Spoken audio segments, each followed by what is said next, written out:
being, the CEO of this thing and having these clients, etc. And I didn't fully dare to go there and show myself fully and do business fully as myself. And that was as I told you, the constant longing for doing it, but I couldn't, I wasn't ready. Again, the structures were too strong. But I'm a firm believer in that now when I do it, the difference it's apparent. My imagination cannot take me to that point to create that thing when I let go of control. And that's so beautiful, because that's when the whole universe is collaborating on creating things. So it's doing things without having all the answers, without knowing exactly. But it is scary. I mean, it's all these, am I going to be judged? Am I good enough? How do I come across? Is this who I am? Will people see me a certain way? And I think people who walk this path and are interested in these practices, they want to be able to show up more authentically, but it's hard. Hello and welcome to another episode of the Awareness Club podcast. In our episode today, my guest was discovering the spiritual path since she was 14, and today she is merging identity work, personal development, and branding into helping people discovering their professional path and the personal path. I am having with me Karin Allergren. Glad to have you here. Yeah, I'm happy to be here. So let's take it from the beginning. How you encountered spirituality at 14? Yes, it started with me visiting my cousin's organic farm in the south of Sweden. And the father in this family was doing yoga. And I was curious about all these different positions and what he was doing. And he explained, yeah, this is called yoga. And now we are in the 80s. So it's before there were any yoga studios. But there were an ashram in Sweden, in the south of Sweden, where I come from, that were giving classes. So there was a very old-fashioned traditional way with orange mats, and and that's how it started.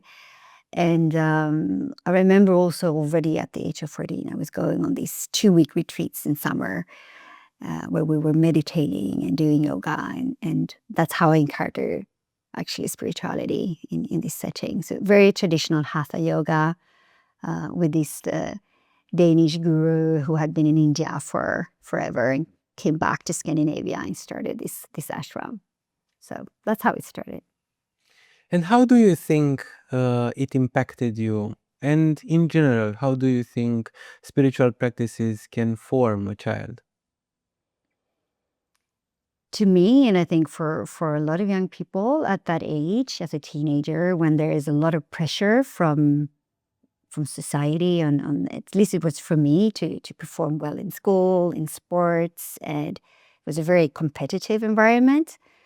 And I think this ability to go into stillness, to have these practices as a means to relax and totally go into a different state of mind and a state for the body, to completely wind down the nervous system and basically moving to another mental state, because that's what they taught. Basically, in meditation, you're moving into something different, and the yoga asanas are helping your body to release a lot of stress and things from your body that doesn't really serve you. And I think that is, for me, it has been a great thing in my life to have that. I still listen to the same, it's called Yoga Nidra, and there's a recording that this Danish guy is telling with his Danish English that I started listening to when I was 14. It's a 45-minute Yoga Nidra recording, and now I have it on Spotify, so I still do it basically every day. So since the age of 14, same recording. And also my mother, who has after a while also went into this path, she's now in her 80s. And she was visiting me here, and then she said, yeah, sometimes I feel a bit anxious about, aging and thinking. But I told her, but do you do your Yoga Nidra? She said, no, I lost that practice. I forgot about it. And now she's taking it up again. And I talked to her the other day. Every day she's putting on this recording. She's laying down on her mat and doing meditation and this relaxation for 45 minutes. And it's really helping her. So to me, these practices, young or old, are so beneficial. Yeah. And aside the practice itself, did it started also at 14 to form yourself a belief system? To me, at that age, talking about belief systems, to me, it was very much a practice. It was something I did to feel good in my body and in my mind. Of course, there were belief systems around me and in these ashrams and, I mean, the philosophy and everything behind. And I was curious about it. But for me at that age, it was more a tool for for me, the path into this spiritual development was felt experience. The sensations I got into my body and into my mind. That's what put me on the path, not so much the philosophy behind or the belief systems. And it's still the same. I'm a firm believer in what you feel and what you sense is the importance, and not so much what you think or your beliefs. Well, it serves, anyways. Yeah, short answer on that question. But let's continue. So, do you pray or do you connect to a higher level of consciousness, I would say? I would say I connect with something through my meditation. Again, it's the felt experience. So I sit down and I get these vibrations into my body that it helps me, like my nervous system, just go into this state of total relaxation. And then I feel comfortable and I feel at ease, and I feel after 45 minutes of sitting, I go out of the meditation with a smile, and I feel there's something. But it's not that I'm not sitting there praying. I'm not using my head. I don't use words. But I'm sitting there and I'm sensing the connection with the vibration that is, for me, that is what we have around us, we're all the same in a way. So, when you vibrate with consciousness itself? Could be. I mean, it's depends on how you see it. But for me, it's not so much about consciousness itself, because that's also a concept. For me, these sitting and this feeling this vibration, it's just being part of everything, part of whether that's consciousness or not. I don't put that kind of words to it, but that's just how I experience these things. So, from yoga at 14, how it evolved into what other practices? So I got curious after a while about Buddhist practices, because they're not different, just another flavor of the same thing. And so I went into doing a lot of Vipassana meditation, and that's, you sit down, it's more meditation than, there's no yoga in Vipassana. So you meditate for 10 hours a day in 10 consecutive days or longer, but that's how I've done it. And that's a very special experience, because in the beginning you sit down and you start the first couple of days, and it's so many thoughts going on in your head. There's so many voices and so much activity. But when you don't feed your body with anything, not even yoga postures, nothing, you just sit, you don't feed your mind or your body any impressions. So after a while, there are no more impressions. And then you get not silence exactly, but much less activity, which means that the way of concentrating on the breath, which we do in that kind of meditation. So you just sit with your breath for hours and hours, and that focus on your breath. So coming out of these retreats after 10 days, this capacity to focus on my breath for like 10 hours a day, honing in on that capacity, helps me in other areas of my life. So I go back into my professional life, and my concentration is very different from before going into these retreats. So it has helped me a lot uh, to do things, you could say, in real life, because people ask me, why do you go on these meditation retreats? Why do you do it? And of course, being there and being connected, because that would happen. You sit in these vibrations like constantly, so you feel extremely connected to whatever you want to call it, higher consciousness or whatever. So that feeling in itself is very soothing and very, again, because I also believe in the nervous system regulation and the impact that has on the body and the importance of it. So that in itself is important. But then what happens also afterwards, it's like your senses are super, you have a totally different level of capacity of sensing things and even on a mental, intellectual level, understanding things. So it's like supercharging myself for 10 days and then going back to work and just, you know, so that's why I do it. And today, what are your daily practices? Meditation.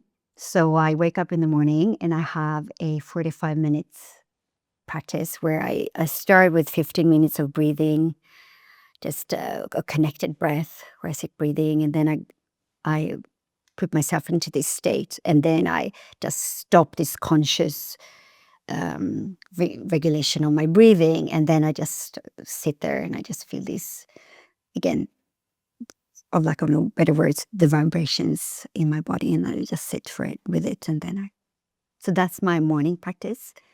And so the yoga nowadays is more when I feel the need for it. So it's not a daily practice anymore.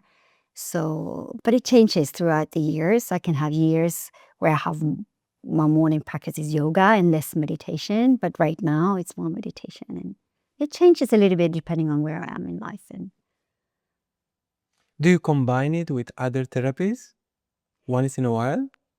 so I've been doing a lot of other modalities. You could say call it therapy or modalities. For example, TRE, like trauma release exercises, where you start doing certain exercises and you go into tremors.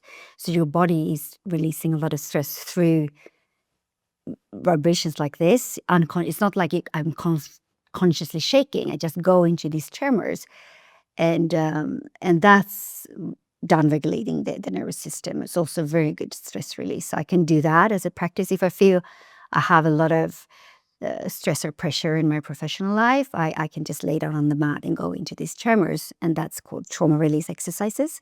And it's also very, that's one thing. Another thing that I've done is I was in the Philippines exploring a sound meditation technique that is called inner dance. It's like you go inside and through sound.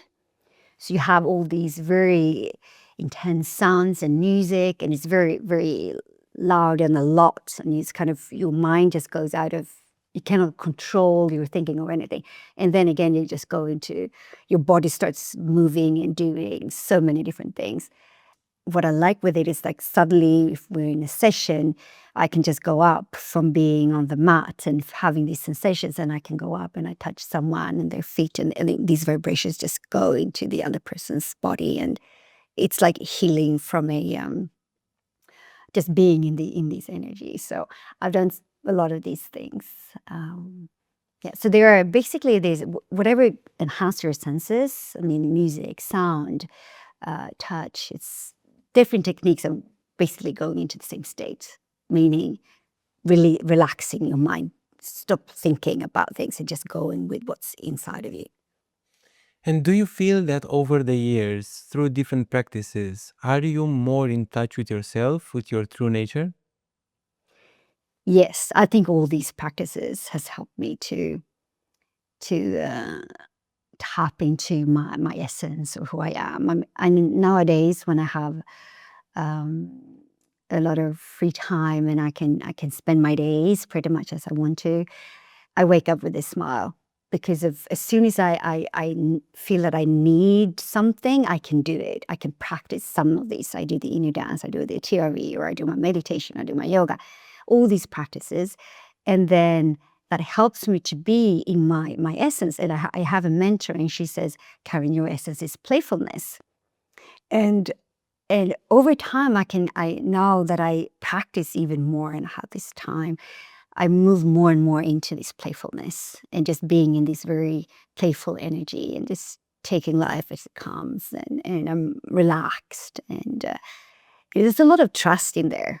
I mean, so for me, these spiritual practices helps me trust, basically, and to feel that I will be provided for. And as long as I give and share who I am, meaning my essence, this playfulness, this playful energy with other people, with a lot of generosity, because that's basically what I'm doing nowadays.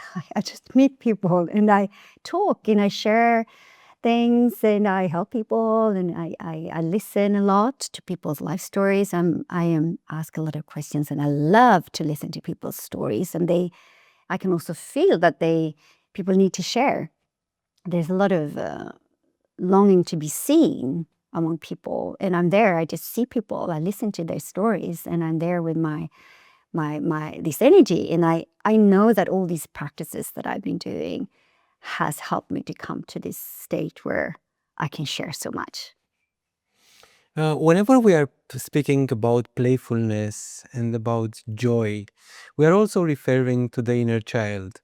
How we make peace with the inner child, or how do we treat our traumas from childhood in order to free him and to take care of him now that we are adults. It happened with you as well? Yes, I mean, inner child work is, of course, has been part of the things that I've been doing and the retreats where I've been. It's this classic work. And so I've also been into looking into my inner child and that small child that I was been nurturing now as an adult and looking and talking to. And so there have been processes in retreats where I've been, where I had been doing a lot of inner child work. And I think that now has helped me, again, as you're pointing out here, this child, there's something, this playful energy it's like I'm bringing that child, I mean, to the forefront more than this adult serious, very professional, very running a company kind of person. And now it's the child playing, basically. And now let's speak also about the other side, the professional side. And I know that you are doing identity work, both for personal and for brands. Let's discover. Yes. So my professional story is that back in Sweden, so I'm a brand strategist and a management consultant. And so after 10 years of working for other people, I started my own agency in Sweden doing branding and change management, basically for large corporations. And that environment was very, very adult, very serious, very corporate, very, of course, because when you work with these Swedish large multinationals, you have to have a certain, posture and to be taken seriously and etc.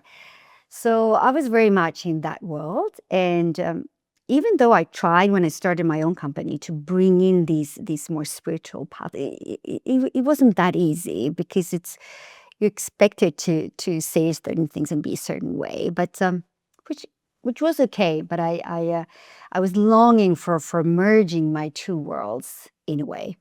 But that's how it started. So I was running this agency for 10 years. We trying to merge, but it was hard in that it's very there's so much structure, so many things that are already set, and it's again the expectations on what to do and not. So after 10 years, I got the opportunity to sell this company, and I did. And then I said, okay, take a break from that very corporate environment, and I went on to exploring the spiritual path even more in Asia. But going back to the professional thing, what I'm doing now is now I'm ready for merging. So today I work with the founders, smaller structures where the founder's identity is very influential for the business brand. So if you're a founder and you want to build something, you have a project, a passion, a business, something that you're doing, and you need help to articulate and visualize what is it who am I in this, and what is it that I'm doing, and how do we bring this into the world? What is the expression for this project or company? And the founder identity is very important, because who this person is very influential, as I said, on the brand. So what I do nowadays, which I couldn't do with the large corporate brands, like, because there's so many people and not even the CEO can embody the full thing. But now with these founders, they embody their business and their project. And so today I can really tap into this more spiritual path and get to know these people, and by listening and being there. I even go and live with these clients, in Switzerland and Monaco, where they are, and I live with them and I get to know them on a very deep level, even though I don't know them beforehand, but that's part of my method. And I listen and I sense them and I get an idea, okay, this is where they live, this is how they speak, this is how they encounter with people. I go with them in their activities. When they meet people, I listen to how they speak. And this is identity work. I really understand this person. And again, all my spiritual practices has helped me to be so sensitive and have this sensitivity to being able to listen with all my senses. It's not only what I hear, it's what I see, what I sense. It's very tactile. It's like an immersive experience being with my clients this way. And then from there, I can then at one point, while I've been listening for a while, I start speaking and telling them what I see. And it's, again, it's a lot about intuition and feeling into what is true here. What are their essence, who are their true self, because that's what they want to bring forth with their projects and businesses. So I'm helping them doing the same journey that I've been doing myself. So now it's all coming together so that I managed for myself to bring who I am and my true self into my work. And now I can also help these people do the same. But I wasn't ready until now. I mean, it's been a journey. I had to be in that corporate world. I had to have this idea of merging, but not really being able. And I had to move out of it and find a totally different way of doing things. And now I do it my way. And Let's go deeper. What does it mean to merge these two parts, the personal identity and with your brand identity? so it starts with the person and the personal identity, but then you need to find an expression in the world. You want to have a way of expressing yourself that's authentic and where you come across as who you are.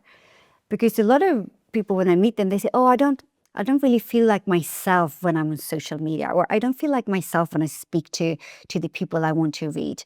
And I say, well, but what is yourself? What is that? And that's what I help them. That's the identity work, is really for them also to understand who they are and what are their talents and gifts, and what is it that they bring to the world. But then you need to express it. You need words, you need visuals, and that's where the branding comes in.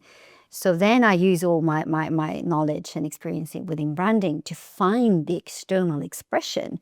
So it's the inner meeting the outer, in a way. And what does that look like? The look and feel of that person. That's the brand. So it's about articulating with the right words, so they know what do they say if someone asks, what do you do? And why are you doing it? And how do you do it? So they have good answers to that. And then it also visually looks like something that they are proud of, is that this is me. This brand is expressing who I am. So that's how I merge these two, the identity work and the branding. I see it like a very beautiful story into how to approach a professional side. But with all that, it keeps coming to my mind that the biggest shift and the biggest challenge is how do we leave on the shelves the mask that we are wearing in the world. And that are masks that are coming either can come from trauma, can come from insecurities, can come from lack of self-esteem and so on. How do you sense the depth of the truth in people? Again, it's the full capacity that I have been practicing since I was 40 years old. I would say that I mean, in all these meditations, has brought a sensitivity to sensing people and not only listening to their words. And again, the mask that they carry often comes because they don't know how to show themselves, because they don't know who they are. And that's the work. So when I help them to understand, okay, this is something that is very unique about me, or that is very apparent about me, and this is what's very important to me, and we have these conversations. But it's not only conversations; it's also I do also embodiment exercises with them. So it's not only talking; it is. So I use also all these tools that I myself been trained in over the years, and to find that. And when when suddenly it clicks, like, yeah, this is, like, for me, it's playfulness. So for other people, it can be something else, but I have a capacity to see what it is. And when I start, doing exercises and talking to them, they say, oh yeah, this is me. And then they don't feel they have to put on the mask the same way, because then we create this external expression, which is, of course, it's branding and it's choices they make about, okay, so it's not always 100% overlap between the person's personal identity and the business brand. Sometimes it's less, sometimes it's more. But there's always the essence is part of the brand. But it helps them somehow to let go of a little bit of these masks, because they feel comfortable in expressing who they are. So for me, it's very much personal development. For me, it sounds very interesting because it's exactly the reverse of what we are proposing. In the Awareness Club, we are proposing the elevation path, which states that it doesn't matter on which point you are in your life. It important is to devote towards yourself, toward discovering yourself, elevating yourself, and while you do that, every chapter of your life will elevate. But for people that don't want to approach that for themselves, but want to have a better business or a better image business, a branding itself, then they are doing a personal development with you through the business itself. So they are coming from the other end around, arriving also towards the oneself. Yeah, and that's why I love my work so much, because I know a lot of people that go into personal development and they do all these practices, and that's one way in, as you're saying. But another way in is when people have a project, they have a business, they have something that they want to bring into fruition in life, and something that they want to share with other people. And they have the project, and the project becomes the door, because they want to do it in an authentic way. Because these people that I work with, they want to express something, and they want to share with the world as I said, in an authentic way. And to be able to do that, they need to go into more spiritual practices to be able to find what the essence and who they are and all these things, to be able to express themselves through their business. So that's why I'm saying I'm not a therapist, and I'm not necessarily a coach or any of these. For me, it is about these passion projects. It's about the project. It's about something they will want to do in the world, something they want to manifest and share. And I help them with that. But for that to be successful and authentic, we need to do the identity work. But do you feel resistance when you want to go deeper with some people? No, because I'm so clear with them from the beginning that this is how I work. I mean, if you don't want this, you go with someone else. So with me, that's my way of working. That's part of who I am and how I work. And when I meet people, so the way it happens is I just meet people and we start conversations, and then suddenly they start talking about their projects, and then I start asking questions, and then suddenly there's a resonance happening between us. And already at that point, they know they want to work with me just because of the way I work like this. So there's no resistance to it once we start. It's already on the table. Is there a borderline between who am I and who am I in business? about who am I as a personal individual and with my intimacy, and how I show myself to the world, and which part of myself I'm putting it into the business that is bringing this contribution to the world. The best way of doing business is to be able to be yourself. And again, showing your true self while you do business. And I would say I have my own experience of not fully doing that with my first company, being, the CEO of this thing and having these clients, etc. And I didn't fully dare to go there and show myself fully and do business fully as myself. And that was as I told you, the constant longing for doing it, but I couldn't. I wasn't ready. Again, the structures were too strong. But I'm a firm believer in that.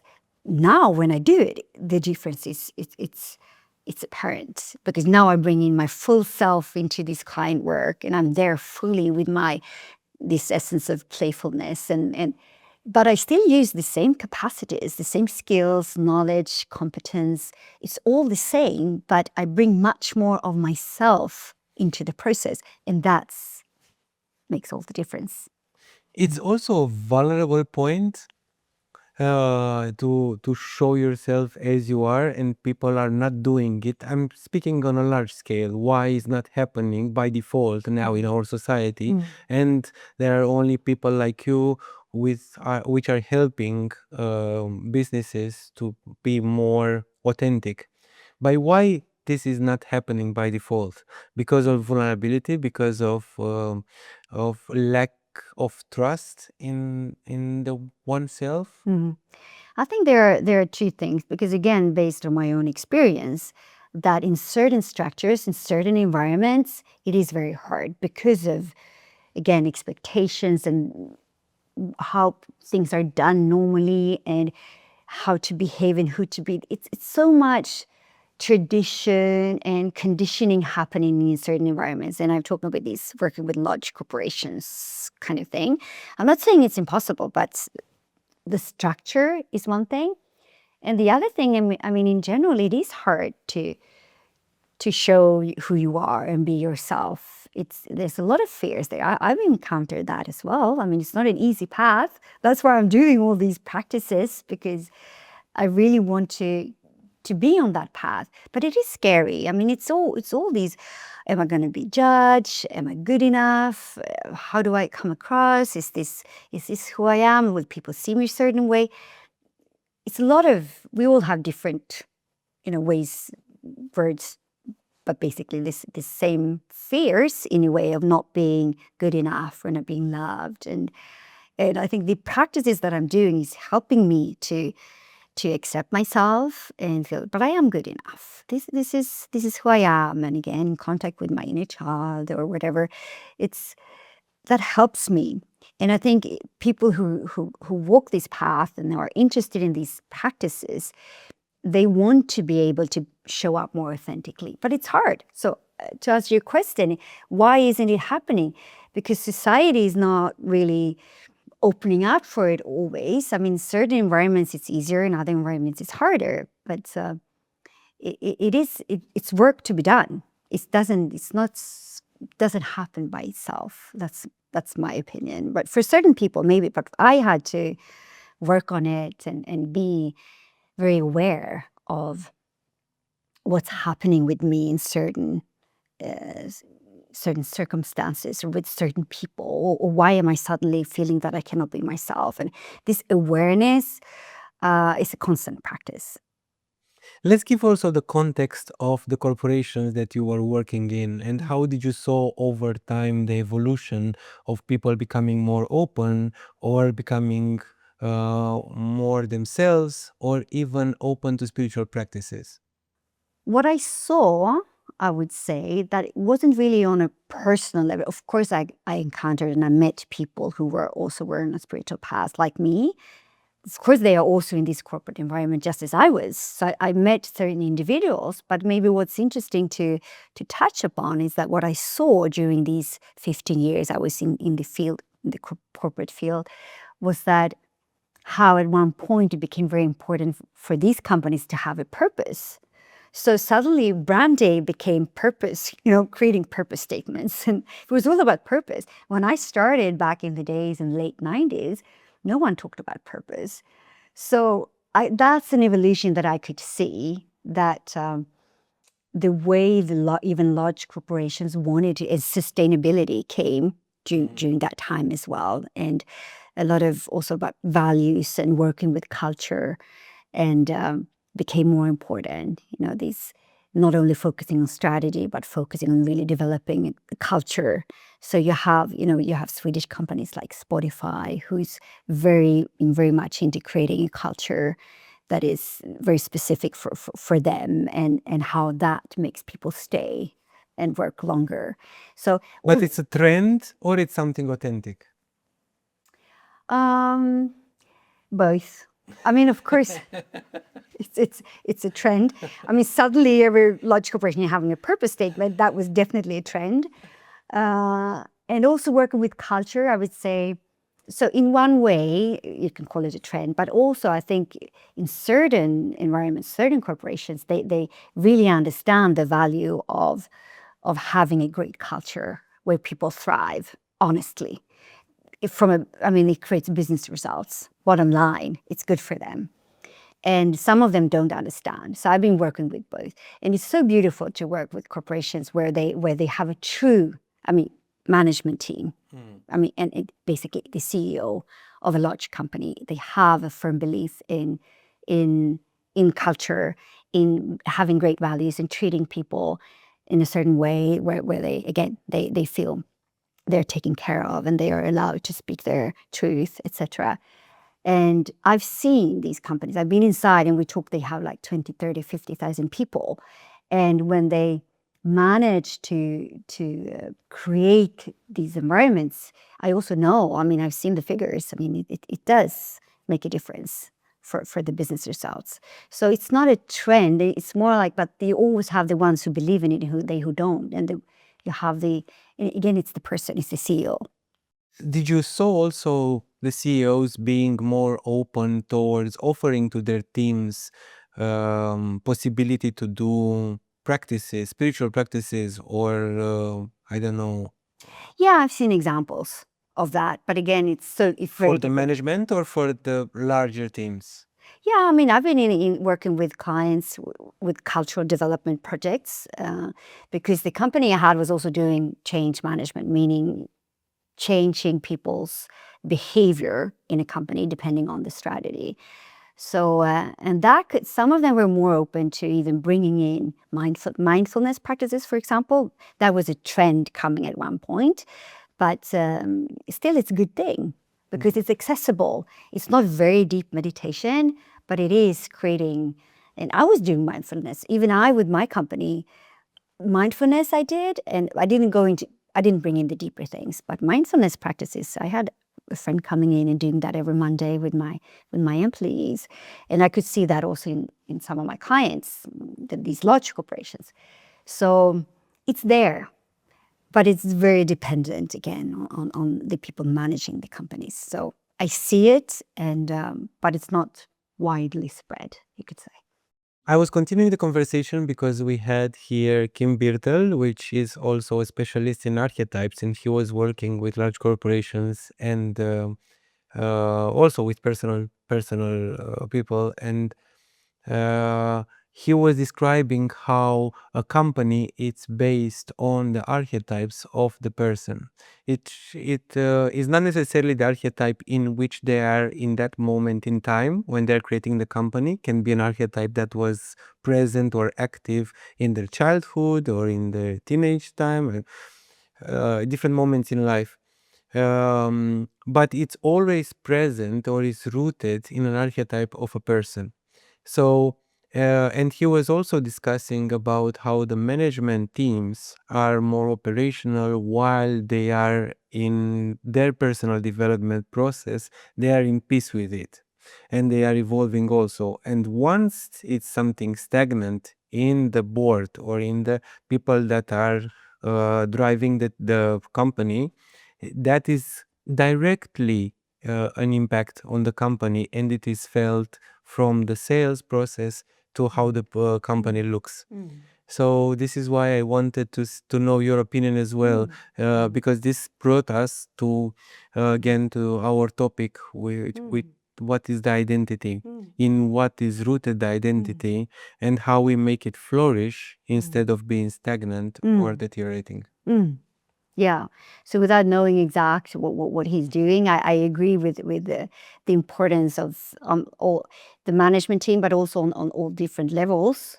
And that means the culture, basically. That's affecting a lot for all the employees in a company and what they're feel permitted to do and how they can evolve as human beings as well. So yeah, 3. Also, we were speaking about purpose and the purpose of the companies. How do you see the personal purpose with the purpose that you are putting on a company? So that happens when I in the initial phases, when I talk to my clients and when I spend time with them, and that's one part that we talk about. Why are you doing this? What's your purpose? What is it that you want to achieve? And again, people I work with, they normally have a very clear. I mean, it's easy to find the purpose because they have something they want to accomplish. They have something that they will bring forth into the world. They are very purpose-driven, naturally.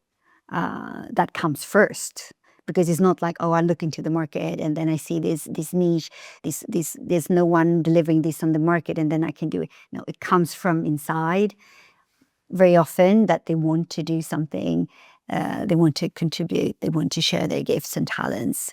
And then it's easy to see what is the purpose, what is it that they want to. And in this moment, if a person arrives to this minute of the podcast and looks at us and says, I'm doing a company because I saw an opportunity, I make it work, and I want it to deliver money because this is what I need to create what I want in my life, what would be your response? Well, even in that, even if it is okay, it's about money, it's about I want to do this, they still have a passion about doing exactly that. They're still driven by something, and that can be articulated, not as a customer promise or anything, but they can be, if they are very clear on what they want, the branding can follow that, and it can still be appealing to the audience. But if they would come to me and do that, I would still try to dig deeper. You know, you can always find some reason that is more like purposeful than just making money. I basically everyone that I met, and they even though they naturally have a tendency towards having a clear purpose, but even most people, I mean, have something. You find it, yeah. It's true, because when you were speaking, I was thinking of my synchronicity theory. I have a theory that I was written 3 years ago, and it's also a reflection that everything that is happening in our life, it's a reflection towards discovering ourselves. The relationships that we are having, the activities that we are doing, everything around us. And what we are feeding in our life, it's where we are putting our attention, so it's a part of us as well there.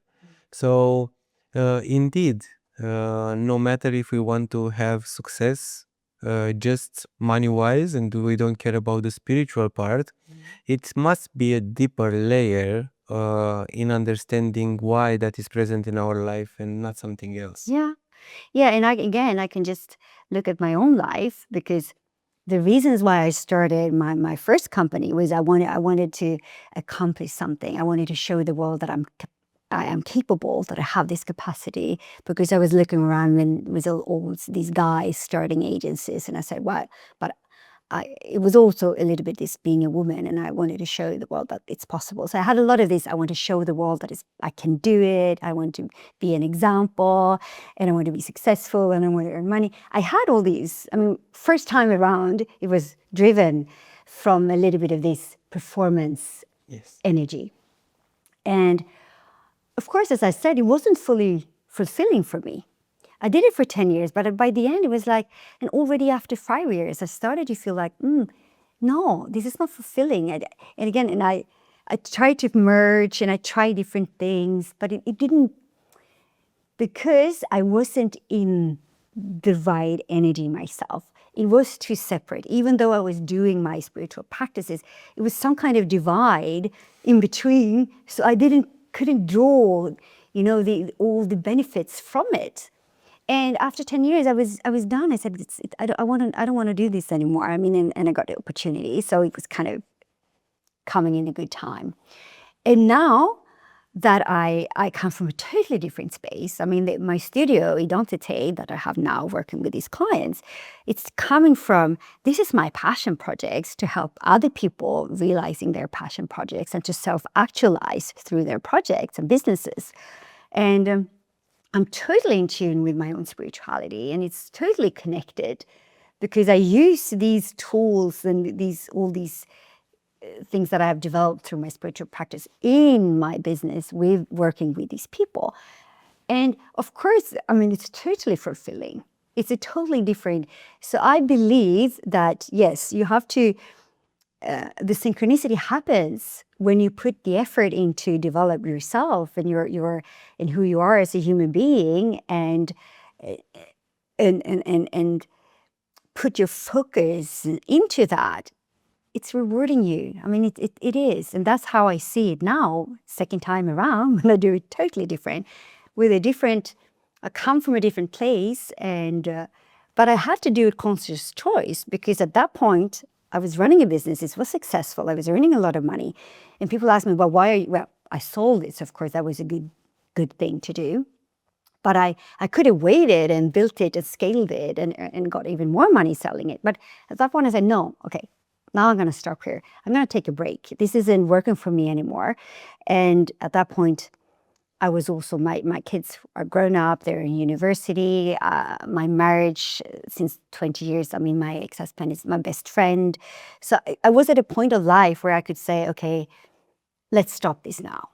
So the business, I stopped that through the selling. I divorced my husband. I told my kids, well, I'm going to pursue my spiritual path fully now, which means I'm going to move to Asia. Of course, you're going to come visiting, but they were in university, so they didn't see me every day anyways.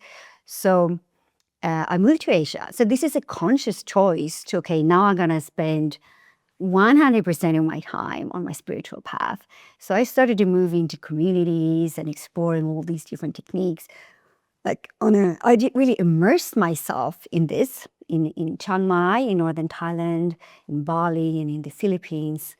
And 1 year later, it was like, oh my God, I felt so different. Of course, it's recharging. I mean, you get in touch with aspects, or I did, aspects of myself, and again, this playful energy. And then I moved here because Asia is a bit far away. So I decided, okay, let's go to France and settle here. So that's a little bit the story. So it was a conscious choice. And ever since I did that choice and came here, things has just been, this synchronicity, I really experience it. I meet people. I met you suddenly. And, it's and all the people that I meet and these clients just approach me, and it's flowing. And I'm totally sure it's because I put so much energy into these practices. I believe it. Even further on, what I'm saying with the synchronicity theory is that once you are aligning more and more with yourself, and once you are peeling, like on the onion, you're peeling all the layers of who you are not.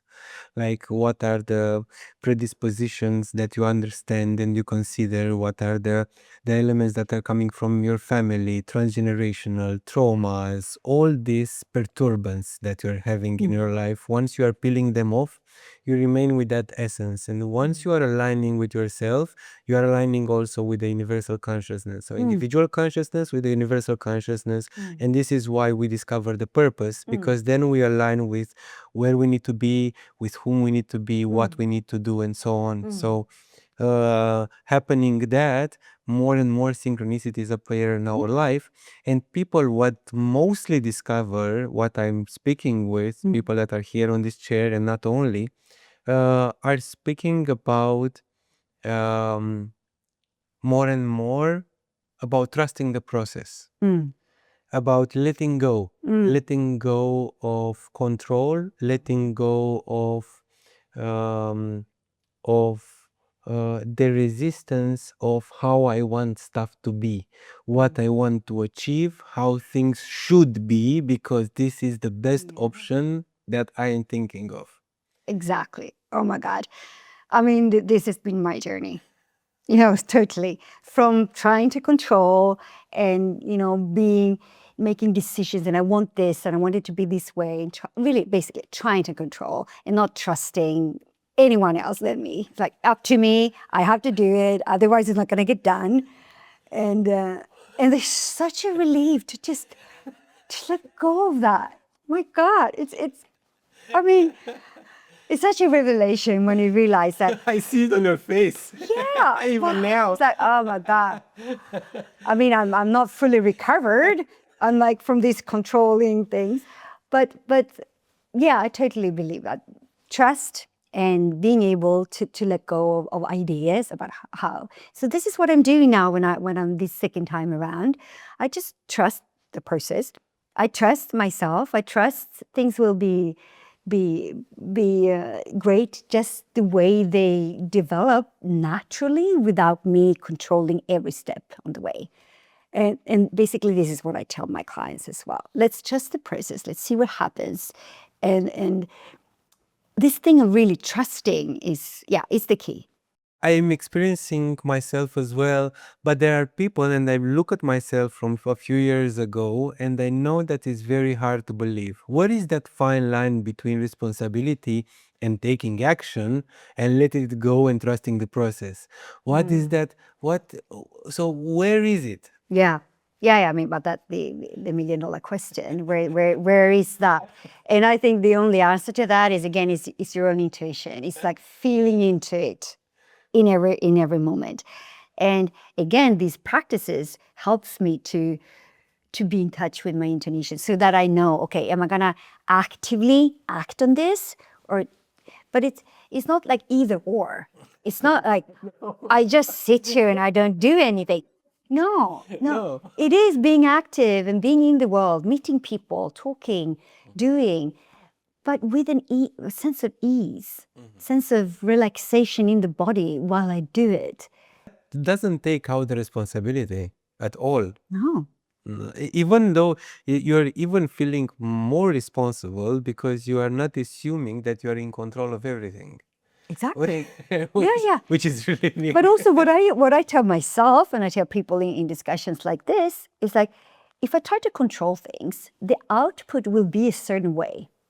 And it can not surprise me because I have created it, and I can only go so far because I have a limit to my knowledge and limit to my capacities and everything. So using control and deciding everything, the result is predictable. So the beauty of not trying to control is anything can happen. Unexpected things can happen. Things I couldn't even imagine. My imagination cannot take me to that point to create that thing when I let go of control. And that's so beautiful, because that's when the whole universe is collaborating on creating things with people, that's what I feel. I mean, collaborations with other people and with the universe, and it's all like in this flowing state of there's no control there. Yeah. But there's action, there's responsibility, there's a lot of things there. But again, it's something being with people where we all let go a little bit of that control and that wanting to be right and wanting to decide and not having the answer. So nowadays, my motto is like, I don't know, but I still do it. I don't know how to do it or whatever, but I still do it. So it's doing things without having all the answers, without knowing exactly. And that capacity to move in uncertainty. Unknown, yeah. That's I believe that all this practice that I've done has helped me to be able to do that, because that's really, really hard to move within uncertainty, to take action within uncertainty, and trust that something will come out I don't know what it is. I don't know what's going to happen, but I trust the process, and I trust there will be, and just pouring my in a way positive energy into it, and then Yeah. and yeah. And two things are coming to my mind. One, how much did we control to arrive here today? Yeah, nothing. It's just happened, and it's so much fun. Thank you for having me. I mean, it's just having this conversation and again putting words to what we do believe in, both of us in a way. And sometimes it's great just to talk about it. And the second one was about the practices, that one of the practices from Richard Roth that I remember he is recommending 3 minutes, 5 minutes, 10 minutes, how much time do you have? Contemplation every about 3 hours, because that creates a routine into decompression from your stress that we were saying, not necessarily stress, but also focus on doing things and actions and keeping our brain awake. Because the only most used moments of relaxation is either when we wake up or when we go to sleep, because we chill down and our brain starts to decompress. But if you do that regularly, every 3 hours or so, just even for 3 minutes, you train your brain to chill down, slow down, regain the control in yourselves, and then start again.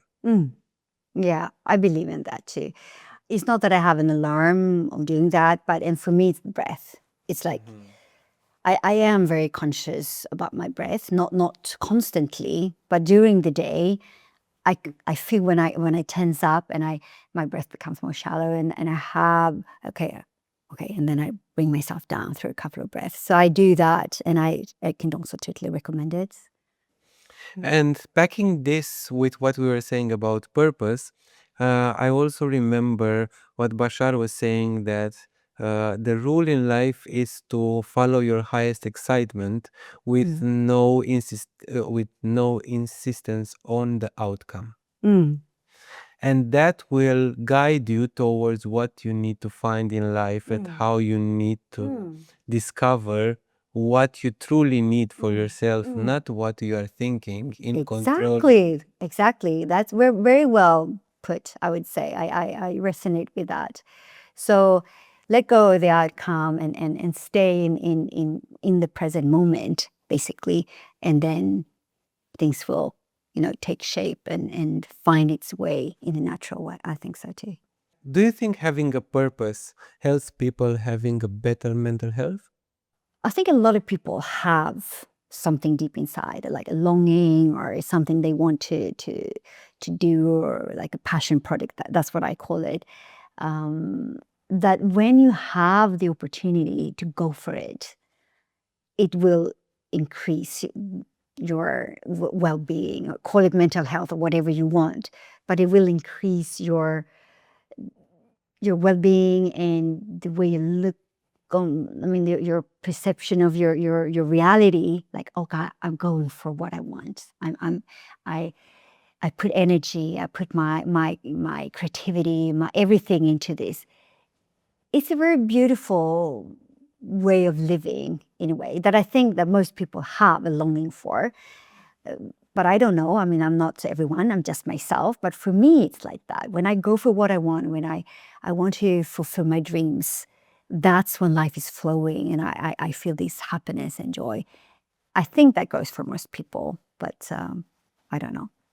I was asking you before the recording what gives you enthusiasm, and you're saying people that have projects.